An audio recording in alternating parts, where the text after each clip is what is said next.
Hello guys, welcome to YouTube channel. Myself Pavan Kumar and am a scale one officer. Then हमने banking awareness की series start कर रखी है, जिसके 8 part already हम कंप्लीट कर चुके हैं। आज का ये जो वीडियो है वो पार्ट 9 रहने वाला है। And again one of the most important topic banking awareness में मॉनेटरी पॉलिसी। अगर आप बैंकिंग अवेयरनेस पढ़ रहे हैं तो सब पहला टॉपिक तो है पीएसएल, जो कि प्रायोरिटी सेक्टर लैंडिंग, जो कि हम कंप्लीट कर चुके हैं 8th पार्ट में। और दूसरा है मॉनेटरी पॉलिसी, यानी कि मौद्रिक नीति। ये आपको पढ़ना काफ़ी ज़्यादा इम्पोर्टेंट रहता है, क्योंकि इसके बिहाफ पर आप लगभग बैंकिंग अवेयरनेस को जो है वो समझ सकते हैं। ठीक है, तो चलिए शुरू करते हैं। एंड ये जो सीरीज़ है वो जितने भी मेंस एग्जामिनेशंस रहते हैं, जैसे कि SBI, RBI, LIC, IBPS, ESIC, उन सभी के लिए मोस्ट इम्पोर्टेंट रहता है। ठीक है, तो सबसे पहले हम पढ़ेंगे मॉनेटरी पॉलिसी कमेटी को। उसके बाद हम मॉनेटरी पॉलिसी पढ़ेंगे कि किस प्रकार से मॉनेटरी पॉलिसी तैयार की जाती है। अब यार, मॉनेटरी पॉलिसी तैयार करने के लिए एक समिति बनाई जाती है। उस समिति को ही हम मॉनेटरी पॉलिसी समिति के नाम से जानते हैं। और इसको आरबीआई एक्ट 1934 के सेक्शन 45Z(b) के अंडर रखा जाता है। काफ़ी बार ये क्वेश्चन पूछा गया है कि मॉनेटरी पॉलिसी जो कमेटी है उसको आरबीआई एक्ट के किस सेक्शन के अंदर रखा जाता है। तो याद कीजिएगा, आरबीआई एक्ट 1934 के सेक्शन 45Z(b) के अंडर जो है वो इसको रखा जाता है।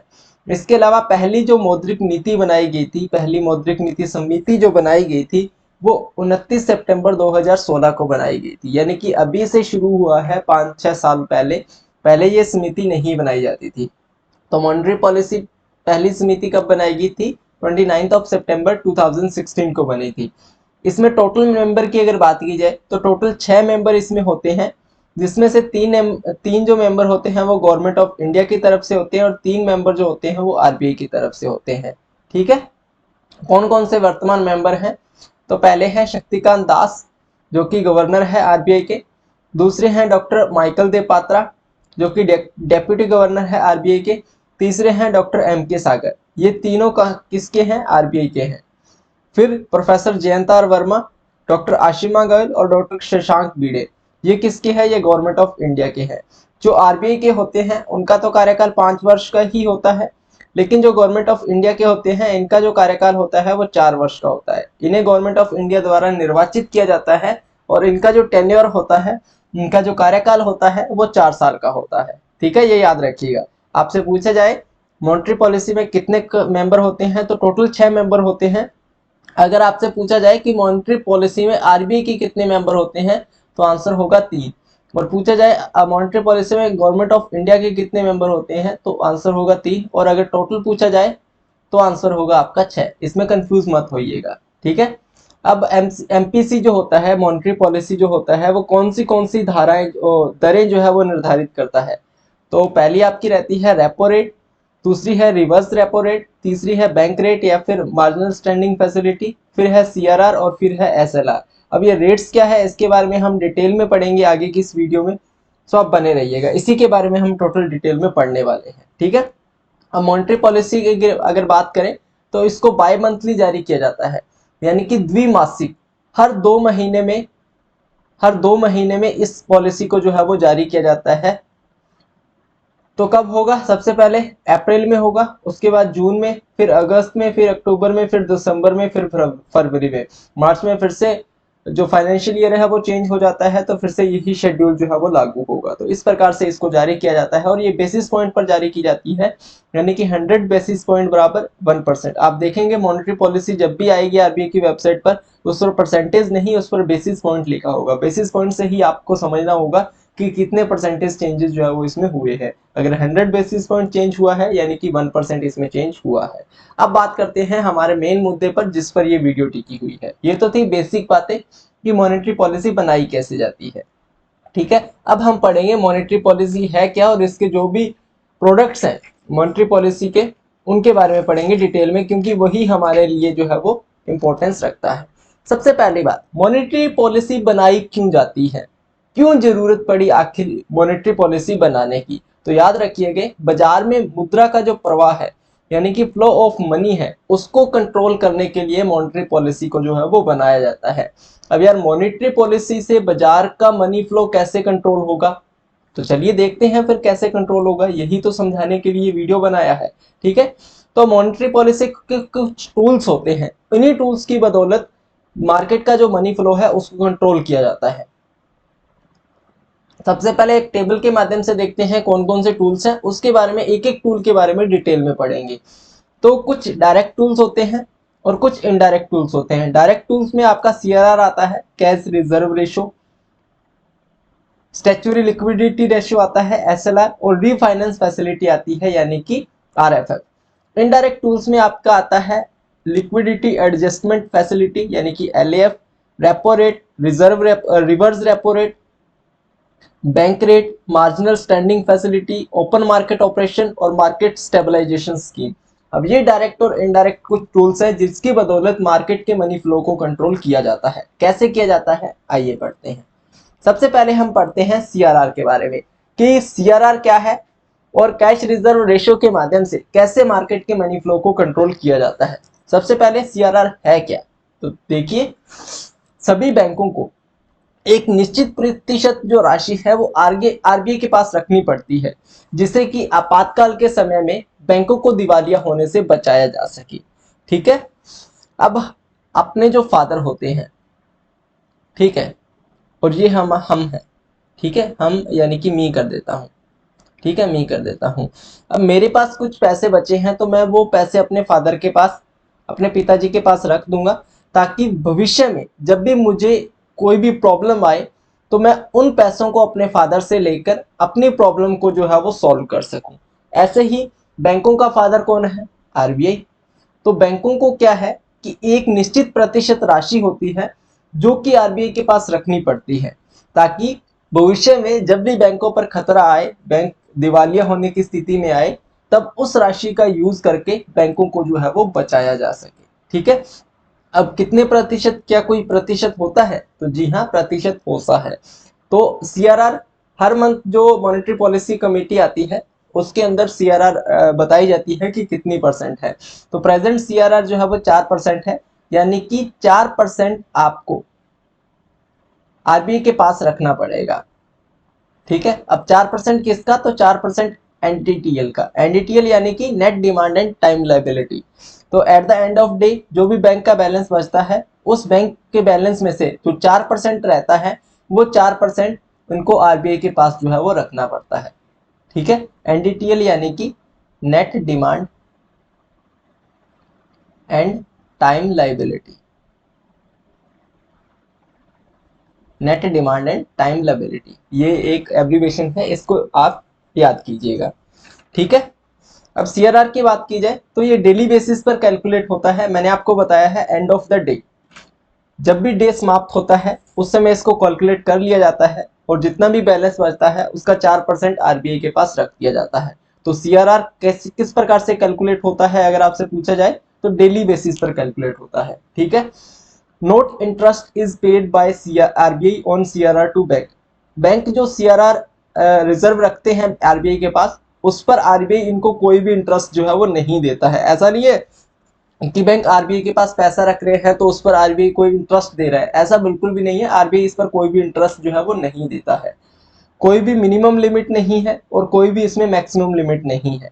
ठीक है, सीआरआर की कोई भी मिनिमम लिमिट नहीं है और कोई भी मैक्सिमम लिमिट नहीं है। सीआरआर को मेंशन किया गया है आरबीआई एक्ट 1934 के सेक्शन 42(1) में। ये इंपॉर्टेंट है, इसको स्टार मार्क कीजिएगा। सीआरआर किस में मेंशन है, आरबीआई एक्ट 1934 के सेक्शन 42(1) में जो है वो इसको मेंशन किया गया है। और सीआरआर सिर्फ कैश के फॉर्म में ही मेंटेन किया जाता है। ठीक है, सीआरआर को कैसे मेंटेन किया जाता है, कैश के फॉर्म में ही मेंटेन किया जाता है। और minimum daily maintain by CRR 90%, यानी कि अगर 4% अभी चल रहा है तो आपको मिनिमम डे में 90% तो ही सीआरआर आपको मेंटेन करके चलना होगा। यानी कि 3.6% तो प्रेजेंट सीआरआर 4% है तो 3.6% तो आपको मिनिमम मेंटेन करना ही होगा। ठीक है, इससे नीचे आप नहीं जा सकते। ऐसा नहीं है कि 3.5% आप मेंटेन करेंगे, नहीं, फिर आपके चार्जेस लगना शुरू हो जाएंगे। आपको 3% तो 3.6% तो मिनिमम मेंटेन करके चलना ही होगा। ठीक है, तो इस प्रकार से सीआरआर होता है, कैश रिजर्व रेशियो होता है। अब बात आती है कि सीआरआर के माध्यम से कैसे मार्केट के मनी फ्लो को कंट्रोल किया जाता है। एक मनी फ्लो को मैं आपको समझा देता हूँ, सेम जो प्रोसेस है वो सब में लगने वाली है, चाहे वो रेपो रेट हो, रिवर्स रेपो रेट हो, सब में सेम लगेगा। अब कैसे मनी फ्लो को कंट्रोल किया जाता है वो देखते हैं। एक तरफ हम रखते हैं सीआरआर को और दूसरी तरफ रखते हैं मनी फ्लो को, ठीक है। अब देखिए सीआरआर वर्तमान में कितनी है, 4% है। अगर इस 4% को बढ़ाया जाए तो क्या होगा, बैंकों को अपना पैसा आरबीआई के पास क्या करना पड़ेगा, ज्यादा रखना पड़ेगा। ज्यादा रखना पड़ेगा तो बैंकों के पास पैसा क्या होगा, कम होगा। बैंकों के पास पैसा कम होगा तो मार्केट में पैसा क्या जाएगा, कम जाएगा, तो मनी फ्लो क्या होगा, डिक्रीज होगा। ठीक है, समझ गए। अगर दोबारा से समझिए, अगर सीआरआर को बढ़ा दिया जाए यानी कि 4% से 5% बढ़ा दिया जाए तो 1% पैसा बैंकों को आरबीआई के पास ज्यादा रखना पड़ेगा। अब बैंक अगर आरबीआई के पास ज्यादा रखते हैं तो बैंकों के पास पैसा क्या होगा, कम होगा। और बैंकों के पास अगर पैसा कम है तो मार्केट में पैसा कम जाएगा, तो मनी फ्लो क्या होगा, डिक्रीज होगा।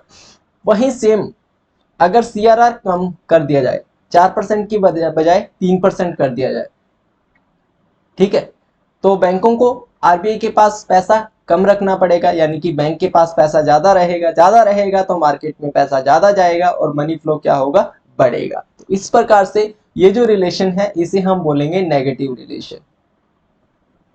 ठीक है, नेगेटिव रिलेशन ही है, अगर ये बढ़ रहा है तो ये घट रहा है और ये घट रहा है तो ये बढ़ रहा है। तो सीआरआर का मार्केट फ्लो के साथ जो भी रिलेशन है वो कैसा रहता है, वो रहता है नेगेटिव। ठीक है, इस प्रकार से सीआरआर के थ्रू हम मार्केट के मनी फ्लो को कंट्रोल कर सकते हैं। क्लियर, नेक्स्ट पढ़ते हैं। और नेक्स्ट हमारा क्या है, नेक्स्ट हमारा है स्टैच्यूटरी लिक्विडिटी रेशियो यानी कि एसएलआर। एसएलआर क्या है वो देख लेते हैं। एक और बात याद रखिएगा, बैंकों को सीआरआर की जो रिपोर्ट है वो हर 14 दिन में आरबीआई को देनी पड़ती है। कितने दिन में, हर 14 दिन में। क्वेश्चन पूछा गया था कि बैंकों को सीआरआर की जो रिपोर्ट है वो कितने दिनों में आरबीआई को देनी पड़ती है, तो हर 14 दिन में आरबीआई को देनी पड़ती है। ठीक है, चलिए स्टैच्यूटरी लिक्विडिटी रेशियो पढ़ते हैं, ये क्या है। तो ऐसी राशि जो बैंक अपने पास मेंटेन करके रखता है। अब पहले तो क्या था कि बैंक आरबीआई के पास मेंटेन करके रखता था, अब बैंक को कुछ राशि अपने पास भी तो मेंटेन करके रखनी होगी। अब हम घर में रहते हैं तो हमारे जो फादर है वो कुछ राशि घर में ही तो रखते हैं, ताकि घर में कभी भी जरूरत पड़े किसी चीज की तो उस राशि को यूज किया जा सके। इस प्रकार से जो भी बैंक होते हैं वो कुछ राशि अपने पास भी मेंटेन करके रखते हैं। अब वो राशि कितनी होती है तो वो निर्धारित होता है एसएलआर यानी कि स्टैच्यूटरी लिक्विडिटी रेशियो पर। ठीक है, अब एसएलआर जो है वो कैलकुलेट होता है एनडीटीएल पर। एनडीटीएल मैं आपको बता चुका हूँ, एंड ऑफ द डे जो भी बैलेंस बचता है वो होता है यानी कि net demand and time liability. और ये भी डेली बेसिस पर कैलकुलेट होता है, हर शाम निर्धारित किया जाता है। कोई भी मिनिमम लिमिट नहीं है, लेकिन हाँ मैक्सिमम लिमिट है कि 40% से ज्यादा बैंक अपने पास इसको नहीं रख सकता। मिनिमम कोई भी लिमिट नहीं है, आप 1% भी रख सकते हैं, लेकिन मैक्सिमम 40% से ज्यादा आप नहीं रख सकते। वर्तमान में कितना है, वर्तमान में एसएलआर 18% है। ठीक है, प्रेजेंट। एसएलआर जो है वो आप कैश के फॉर्म में मेंटेन कर सकते हैं, गोल्ड के फॉर्म में मेंटेन कर सकते हैं और गवर्नमेंट सिक्योरिटीज के फॉर्म में भी मेंटेन कर सकते हैं। लेकिन सीआरआर क्या था, सीआरआर सिर्फ आपको ओनली कैश के फॉर्म में ही मेंटेन करना होता था। ठीक है, इसे डिफाइन किया गया है सेक्शन 24 में of banking regulation act 1949। Banking regulation act 1949 के सेक्शन 24 में इसको जो है वो डिफाइन किया गया है। ठीक है, अब इसके साथ मार्केट का मनी फ्लो का रिलेशन कैसा होगा आप आसानी से समझ पाएंगे। यहाँ एसएलआर है, यहाँ पर मनी फ्लो है। अगर एसएलआर ज्यादा होगा, ठीक है, वर्तमान में 18% है, 18% की जगह अगर 20% होगा तो बैंक अपने पास राशि ज्यादा रखेंगे तो मार्केट में राशि कम जाएगी तो मनी फ्लो डिक्रीज होगा। अगर ये कम होगा, 18 से ये 15% होगा तो बैंक अपने पास राशि कम रखेंगे और मार्केट में राशि फिर क्या होगी, ज्यादा जाएगी तो मनी फ्लो बढ़ेगा। तो इसका रिलेशन भी क्या है, इसका रिलेशन भी नेगेटिव ही है, सबका नेगेटिव ही होगा। ठीक है, अगर आपसे पूछा जाए कि इस मॉनेटरी पॉलिसी के टूल का मनी फ्लो के साथ रिलेशन कैसा है तो आंखें मूंद कर आप नेगेटिव कर दीजिएगा, आपका बिल्कुल सही रहेगा। ठीक है, अब यहाँ पर एक वर्ड आया ना, गवर्नमेंट सिक्योरिटी। अब ये गवर्नमेंट सिक्योरिटी क्या है, आइए उस पर बात करते हैं। ठीक है, तो गवर्नमेंट सिक्योरिटी यानी कि सरकारी प्रतिभूति क्या है, ये ये एक सरकारी प्रतिभूति है। गवर्नमेंट सिक्योरिटी यानी कि सरकारी प्रतिभूति। सरकारी प्रतिभूति क्या है? ये एक ट्रेडेबल इंस्ट्रूमेंट है जिसे राज्य या फिर केंद्र सरकार जारी करती है। अगर किसी भी राज्य सरकार या फिर किसी भी केंद्र सरकार को पैसों की जरूरत है तो वो क्या करेगी? एक गवर्नमेंट सिक्योरिटी बॉन्ड है वो मार्केट में जारी करेगी, जिसे हम नहीं खरीद सकते, बैंक ही खरीदते हैं। ठीक है, तो बैंक क्या करेंगे? इनको खरीदेंगे। अगर बैंक इनको खरीदेंगे तो क्या होगा? गवर्नमेंट के पास इंस्टेंट जो गवर्नमेंट को पैसा चाहिए वो चला जाएगा। उसके बाद जब गवर्नमेंट को पैसों की नीड नहीं होगी तो गवर्नमेंट क्या करेगी? इनको वापस खरीद लेगी और ये बैंकों के पास चली जाएगी। आप ऐसे नहीं समझेंगे, मैं आपको इजी वे में समझाता हूँ। ये गवर्नमेंट सिक्योरिटी है 100 रुपीज की, ठीक है, जो कि सरकार ने जारी की है। और यहाँ पर हमारा एक क्या है? बैंक है। अब सरकार इसे क्या करेगी? डिस्काउंट पर जारी करेगी। यानी कि इस गवर्नमेंट सिक्योरिटीज को सरकार ने 98 में जारी किया। 98 में बैंक ने खरीद लिया। क्यों जारी किया? क्योंकि सरकार को पैसों की जरूरत है। 98 में इन्होंने 100 सिक्योरिटीज जारी की और बैंक ने इनकी 100 सिक्योरिटीज 98 में यानी कि 980 में खरीद ली। ठीक है, 980 में खरीद ली। अब सरकार को पैसों की जरूरत नहीं है, सरकार के पैसे आ गए हैं वापस, और वो चाहती है कि जो गवर्नमेंट सिक्योरिटी हमने जारी की थी, जो जीसेक हमने जारी की थी, उसको हम वापस खरीद लेते हैं। तो सरकार क्या करेगी? 100 रुपीज के हिसाब से इनको वापस खरीद लेगी। यानी कि 1000 रुपए की सिक्योरिटीज को इनने वापस खरीद लिया। तो 1000 रुपए की वापस खरीद ली तो बैंक को क्या हो गया? 20 रुपए का फायदा हो गया। तो बैंक को क्या हो गया? 20 रुपए का इससे फायदा हो गया। इस प्रकार से गवर्नमेंट सिक्योरिटीज का लेन देन जो है वो सरकार और बैंकों के बीच होता है। क्लियर है? समझ में आ गया होगा। इसको मैं साफ कर देता हूँ। इसके कुछ पॉइंट्स हैं, जैसे कि कुछ शॉर्ट टर्म गवर्नमेंट सिक्योरिटीज होती हैं जिन्हें हम ट्रेजरी बिल के नाम से जानते हैं, जो कि 91 डेज, 182 डेज और 364 डेज के लिए जारी किए जाते हैं। 3 प्रकार के होते हैं। और लॉन्ग टर्म होते हैं, उन्हें गवर्नमेंट बॉन्ड के नाम से जाना जाता है। ठीक है, और जहां पर इनको खरीदा या फिर बेचा जाता है उस प्लेटफॉर्म को ई-कुबेर प्लेटफॉर्म के नाम से जाना जाता है। ये एक ऐसा प्लेटफॉर्म है जहां पर गवर्नमेंट सिक्योरिटीज को सेल या फिर परचेज किया जाता है। कौन सा प्लेटफॉर्म? ई-कुबेर प्लेटफॉर्म। ठीक है, अब यहाँ पर एक पीडीओ भी होता है, पब्लिक डेप्थ ऑफिस। यहाँ पर गवर्नमेंट सिक्योरिटीज की रजिस्ट्री या फिर डिपोजिटरी की जाती है। स्कीम 1982 देखी होगी आपने, वहां पर पीडीओ के बारे में अच्छे तरीके से डिफाइन किया गया है। ठीक है, जहां पर वो फेरबदल करते हैं ना पीडीओ में, तो वहां से समझ लीजिएगा। अगर किसी ने देखी है तो अच्छे से समझ आ जाएगा पीडीओ। ठीक है, गवर्नमेंट सिक्योरिटीज का सिर्फ इतना सा ही रोल है। नेक्स्ट बात करते हैं रेपो रेट के बारे में, कि रेपो रेट क्या है, रिवर्स रेपो रेट क्या है, इसके बारे में देखते हैं। एक मिनट, ये काफी इजी है। रेपो रेट क्या है? वह दर जिस पर बैंक आरबीआई से ऋण लेता है। बैंक को पैसों की जरूरत है और बैंक क्या करेगा? अब लोन लेगा। किससे लोन लेगा? आरबीआई से लोन लेगा। अब आरबीआई जिस रेट पर बैंक को लोन देगा, जिस रेट पर बैंक आरबीआई बैंक को लोन देगा, वो रेट क्या कहलाएगी? रेपो रेट कहलाएगी। सिंपल। ठीक है, मैक्सिमम लोन अमाउंट कितनी हो सकती है? तो अप टू 5% ऑफ एनडीटीएल हो सकती है। एनडीटीएल में ऑलरेडी आपको एक्सप्लेन कर चुका हूं। तो 5%, एनडीटीएल का 5% जो है वो मैक्सिमम आप ले सकते हैं अगर आप किसी भी बैंक में हैं तो। ठीक है, पीरियड क्या रहता है? 90 डेज का रहता है, यानी कि सिर्फ 90 डेज के लिए ही ये जो ऋण है वो लिया जा सकता है। रेपो की फुल फॉर्म देख लीजिए, रीपरचेज ऑप्शन रेट। जब बैंक रेपो रेट के जरिए आरबीआई से ऋण लेता है तो उसे अपनी गवर्नमेंट सिक्योरिटीज को गिरवी रखना पड़ता है। अगर कोई बैंक रेपो रेट के थ्रू आरबीआई से ऋण ले रहा है, आरबीआई से लोन ले रहा है, तो उसको क्या करना होगा? अपनी गवर्नमेंट सिक्योरिटीज को जो है वो गिरवी रखना होगा। ठीक है, बस इतना सा है रेपो रेट। अब आता है रिवर्स रेपो रेट, वह दर जिस पर बैंक अपनी अतिरिक्त पूंजी आरबीआई के पास जमा रखता है। ये बैंक है, अब बैंक के पास कुछ एक्स्ट्रा पैसा है, और वो चाहता है कि इस एक्स्ट्रा पैसे को वो आरबीआई के पास रख दे, ताकि आरबीआई से उसको क्या मिलता रहे? उसको इंटरेस्ट मिलता रहे। तो वो जो इंटरेस्ट मिलेगा वो किस रेट से मिलेगा? वो डिसाइड होता है रिवर्स रेपो रेट से। ठीक है। तो बैंक अपना एक्स्ट्रा पैसा आरबीआई के पास रख रहता है इंटरेस्ट के लिए, और वो जो इंटरेस्ट मिलता है वो रिवर्स रेपो रेट के थ्रू मिलता है। जितना रिवर्स रेपो रेट होगा उतना इंटरेस्ट मिलेगा। क्लियर। इसका मनी फ्लो के साथ रिलेशन कैसा होगा? नेगेटिव होगा, क्योंकि जितना पैसा, अगर ज्यादा पैसा बैंक आरबीआई के पास रखेगी तो मार्केट में पैसा कम जाएगा, अगर कम रखेगी तो मार्केट में पैसा ज्यादा जाएगा, तो रिलेशन क्या होगा? नेगेटिव होगा। Clear. Liquidity adjustment facility, LAF. LAF क्या होता है वो समझते हैं। कुछ नहीं है, ये कॉम्बिनेशन है, रेपो रेट और रिवर्स रेपो रेट का ये कॉम्बिनेशन है। बस इतना सा है, इतना आप क्लियर करके चलिए कि एलएफ क्या है? कॉम्बिनेशन है रेपो रेट और रिजर्व रेपो रेट का। अब बात आती है बैंक रेट की, ये सबसे इंपॉर्टेंट है। इसे डिस्काउंट रेट भी क्या कहा जाता है, क्यों कहा जाता है उसके बारे में बाद में समझेंगे। पहले देखते हैं बैंक रेट क्या होता है। वह दर जिस पर बैंक आरबीआई से लॉन्ग टर्म के लिए उधार लेते हैं। देखिए पहले क्या था, बैंकों ने रेपो रेट के थ्रू क्या किया? आरबीआई से उधार लिया, लेकिन वो जो उधार था वो सिर्फ आप 90 डेज के लिए ले सकते हैं। लेकिन अब बैंकों को पैसा चाहिए लॉन्ग टर्म के लिए, यानी कि अप टू 90 डेज, नहीं अप टू नहीं, 90 डेज के, 90 डेज से प्लस के लिए, यानी कि 91 डेज, 364 डेज। तो उस कंडीशन में क्या होगा? उस कंडीशन में बैंक रेट के थ्रू वो है जो उधार लेंगे।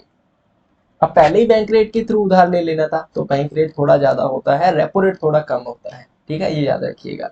अब इसकी कोई भी मैक्सिमम लिमिट नहीं है। उसमें कितना था? अप टू 5% ऑफ एनडीटीएल, लेकिन इसमें कोई भी मैक्सिमम लिमिट नहीं है, आप कितना भी ले सकते हैं। कोई भी सिक्योरिटी इसमें मॉर्गेज नहीं रखनी पड़ती। उसमें क्या करना पड़ता था? अपनी गवर्नमेंट सिक्योरिटीज को मॉर्गेज यानी कि गिरवी रखना पड़ता था, लेकिन इसमें गवर्नमेंट सिक्योरिटीज को जो है वो गिरवी नहीं रखना पड़ता। ठीक है, ये बैंक रेट है। बैंक रेट के और भी काफी सारे यूजेस हैं। अगर आप रिवर्स रेपो रेट, अगर आप रेपो रेट या फिर सीआरआर को मेंटेन नहीं करते हैं तो आपके ऊपर जो पेनल्टी है वो बैंक रेट के थ्रू ही लगती है। यानी कि आपने देखी यहाँ पर सीआरआर है या फिर रेपो रेट है, उसको अगर आपने मेंटेन नहीं किया और एक दिन बीत गया, तो पहले दिन अगर आप मेंटेन नहीं करते हैं तो आपको बैंक रेट जितना होगा प्लस 3% उतना चार्जेस आपको देना पड़ेगा। जितना मेंटेन नहीं किया उतना। Second day bank rate plus 5%, और थर्ड डे आप पर लीगल एक्शन जो है वो ले लिया जाएगा। ठीक है। अब इसे डिस्काउंट रेट ट्रिक क्यों कहते हैं ये जानिए। बिल ऑफ एक्सचेंज एक होता है, क्या होता है बाद में समझेंगे। उसे बैंक में रखने पर बैंक इस पर एक चार्ज करता है और उस दर को डिस्काउंट रेट कहते हैं। अब जो बिल ऑफ एक्सचेंज होता है उसको जब आरबीआई के पास रखा जाता है, बैंक के पास रखा जाता है, तो बैंक इस पर क्या करते हैं? एक चार्ज करते हैं, और इस चार्ज को हम क्या कहते हैं? डिस्काउंट रेट कहते हैं। अब अगर बैंक इस बिल ऑफ एक्सचेंज को आरबीआई के पास रखते हैं तो आरबीआई भी इस पर एक चार्ज करता है, और इसे क्या कहते हैं? री डिस्काउंट रेट कहते हैं। बस इतना आप रट्टा मार लीजिए, बाकी इसमें डिटेल में पढ़ने की जरूरत आपको नहीं है। ठीक है। अब आती है marginal standing facility, MAF. MSF ये क्या है वो जानते हैं। वह दर जिस पर बैंक आरबीआई से 1 डे, 24 आवर या फिर ओवरनाइट के लिए उधार लेते हैं। एक था रेपो रेट, दूसरा था बैंक रेट, और तीसरा आ गया एमएसएफ। अगर किसी भी बैंक को 90 डेज के लिए उधार लेना है तो वो आरबीआई से क्या करेगा? रेपो रेट के थ्रू उधार लेगा। अगर 90 डेज से ज्यादा के लिए उधार लेना है तो बैंक रेट के थ्रू उधार लेगा। अगर बैंक को एक दिन के लिए, ओवरनाइट के लिए, ठीक है, या फिर 24 आवर्स के लिए उधार चाहिए तो वो क्या करेगा? एमएसएफ के थ्रू उधार लेगा, यानी कि मार्जिनल स्टैंडिंग फैसिलिटीज के थ्रू उधार लेगा। अब इसमें मिनिमम आप 1 करोड़ और इसके मल्टीपल में, यानी कि 2 करोड़, 3 करोड़, 4 करोड़ उधार ले सकते हैं, लेकिन मैक्सिमम 2% ऑफ एनडीटीएल ही ले सकते हैं। जितना आपका एनडीटीएल होगा उसका 2% ही आप ले सकते हैं। ठीक है। इसमें गवर्नमेंट सिक्योरिटीज को गिरवी रखना पड़ता है, सिंपल सी बात है, और मार्केट के साथ रिलेशन है जो वो है वो नेगेटिव होता है। अभी कोविड का मंथ चला था, और कोविड में क्या हुआ था कि पैसे की जरूरत बैंकों को ज्यादा थी, तो इस लिमिट को, जो इसकी मैक्सिमम लिमिट है, इसको 3% किया गया था 31 मार्च 2021 तक। अगर आपसे क्वेश्चन पूछा जाए कि कब तक एमएसएफ की मैक्सिमम लिमिट को इंक्रीज किया गया था। तो 31 मार्च 2021 तक इसकी जो मैक्सिमम लिमिट है उसको 2% से बढ़ाकर 3% कर दिया गया था। ये एक एक्स्ट्रा पॉइंट है, इसको नोट करके चलिएगा, ठीक है। और 3 चीजें रह गई, कौन कौन सी, चलिए देखते हैं।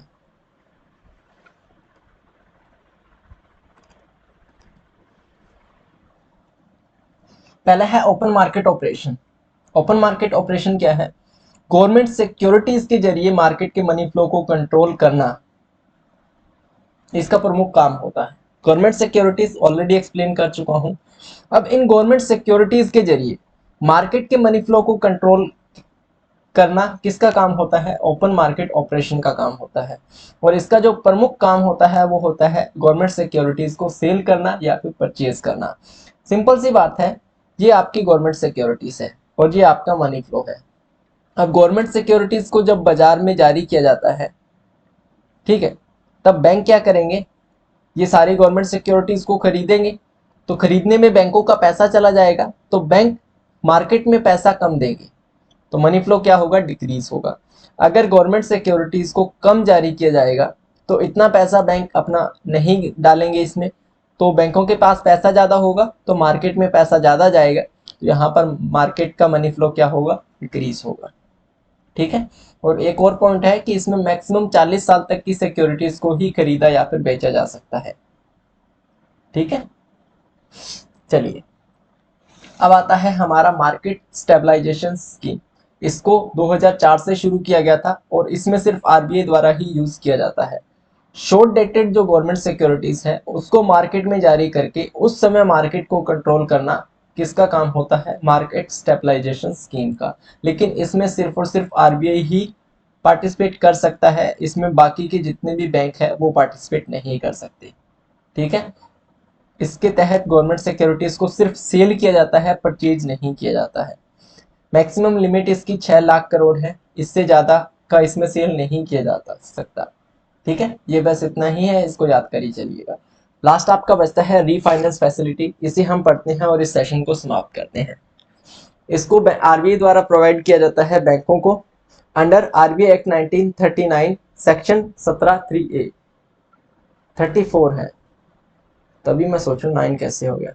आरबीआई एक्ट 1934 के सेक्शन 17(3)(a) में इसको डिफाइन किया गया है। पहले पढ़ लीजिए। जब बैंक एक्सपोर्ट के लिए फाइनेंस प्रदान करते हैं तो उसके लिए फंडिंग जो है वो आरबीआई प्रदान करता है, उसे ही रीफाइनेंस फैसिलिटी कहा जाता है, ठीक है। यहाँ पर आगे आरबीआई, यहाँ पर आगे बैंक और यहाँ पर आ गई एक्सपोर्ट। अब किसी ने एक्सपोर्ट के लिए फंडिंग मांगी बैंक से, लेकिन बैंक बोलता है कि हम एक्सपोर्ट के लिए फंडिंग नहीं दे सकते।